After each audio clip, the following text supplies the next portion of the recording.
Hello, I am Werner. I work in the Stone Age park in Dithmarschen, that is in North Germany. And I am a Stone Age teacher. As you can see, my dress, that is my working dress here.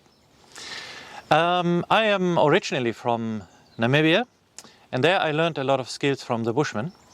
And then later when I came to Germany to live here, I studied by myself a lot, and I looked over the shoulders of several great teachers and craftspeople, and over time, like basically 30 years, I studied Stone Age, but everything with hands, you know, how to do crafts and how to make things.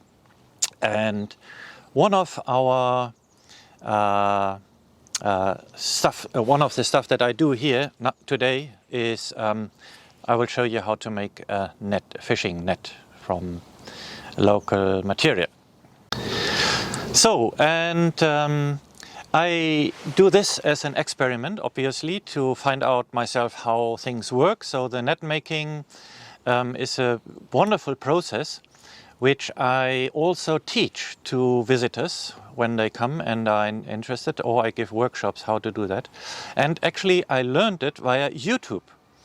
So YouTube nowadays is a great source of information, and I use that. That's a modern Stone Age man. Anyway, so I watched YouTube very carefully, you know, guys showing how to do that, and then I made myself the tools, which I show you now. So if you see here, I have, here's my net that I'm busy with. I'll show you just now how to do that. Then I have this little plank here, which is basically giving the distance of my meshes. So that you need, very thin, very sharp edge here. And the width of this needs to be the half the size of your mesh later. And then we need a netting needle. And you get three different sizes netting needles in archaeological record. And the oldest one, according to Manfred Pfeiffer from Lübeck, from the Rote Hahn, he told me that this is the oldest netting needle. I don't know exactly when they found it. I think something Neolithic, but I'm not very sure. Which is open on both sides. So you basically just wrap your string all around here, and I'm going to show you how to work with this, because this is the oldest netting needle. Then a more recent design is this one, which is basically the same but with bent edges, so you get easier through your nets, when you make the knots. And then from medieval time, he said we get these ones here, which are still used nowadays, and which is closed here. It has this little thorn in here, so you basically wrap your string in here, and then here it's the same as the old ones. And they all work very, very well. Obviously, this is the most modern one and easiest one because it's closed here, so you don't hook in the strings all the time. But today I'm going to show you how to work with this one, because it's the oldest. So maybe the Mesolithic people, the period that I show here in the Albersdorf Steinzeit Park, is it's probably this one people use. Unfortunately, it was never found in Mesolithic times any netting needles, but we found the nets. And the nets were made from three different materials. First of all, most of them were made from linden bast material, which is a very, very strong material and lasts quite long in water.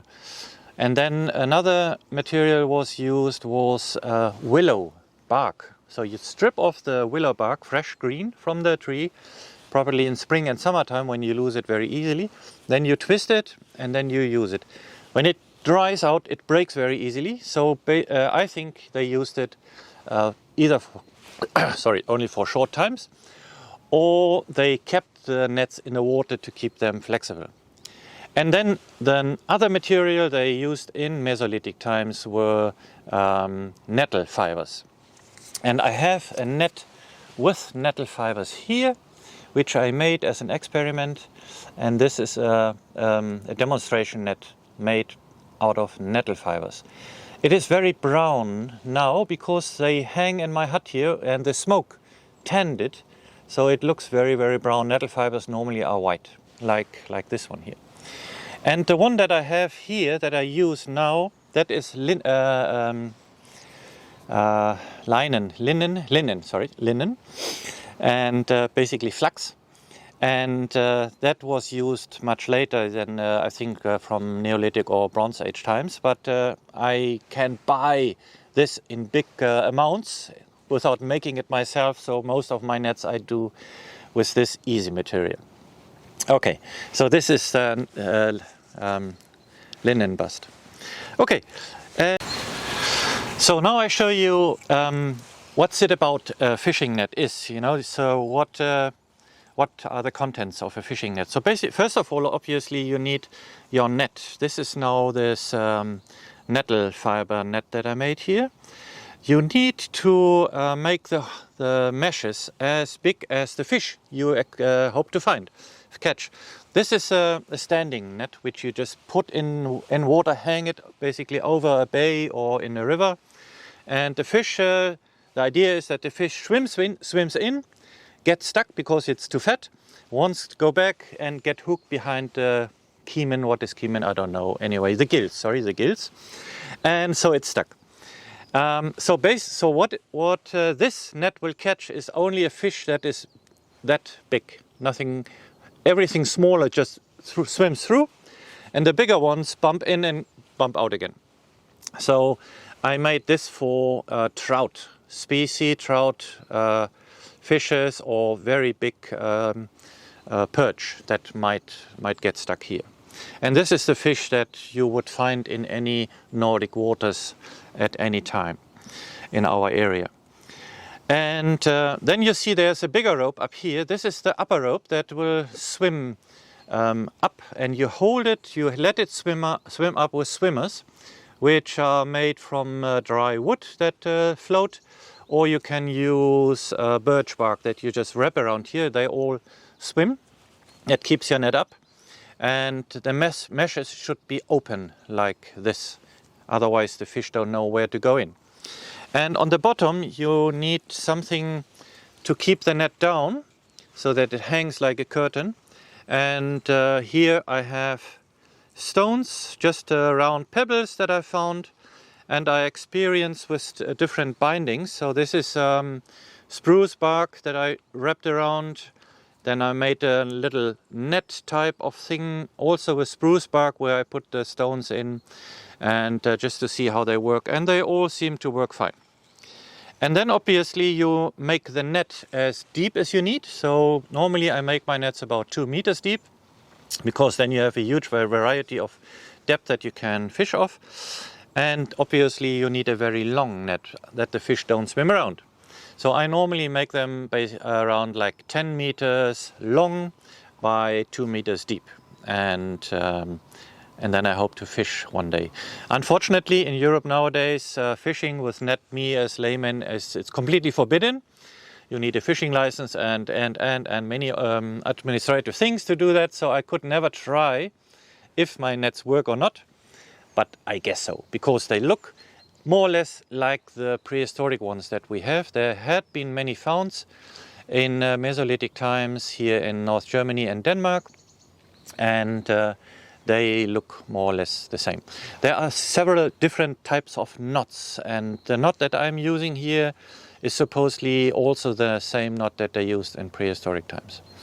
Okay, so let me put this away, and then I'm going to show you how to make a net. Now we make a net. So as I said, this is linen, and I put my little piece of wood in here, and I want to go this way. So here's the next mesh that I want to catch. So I take my net needle and put it from underneath and pull my new mesh on top of my little piece of wood here. Then I hold it, and now I make a knot. I put it around my finger and go underneath here and pull it in. Very simple. But this one would slip if you just leave it like this, so I make a double one. Just exactly the same, and put it in here. Right, that's it. And now I look for the next mesh, and here we go.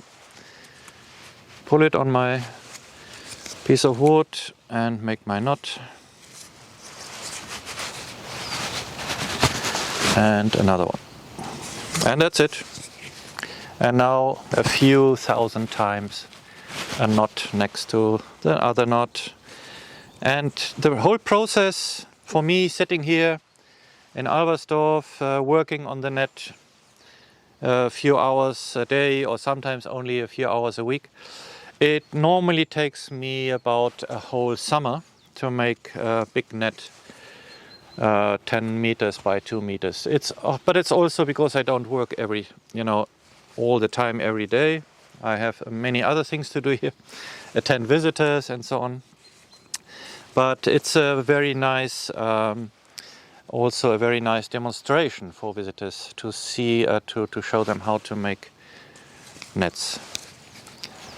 And it's relaxing. So in here I have one of these big nets, 10 meter by more or less 2 meters. And that is made from linen. And yeah, here you can see we folded it up so it's a bit smaller for the video. But when you see it's quite deep. Here are the stones.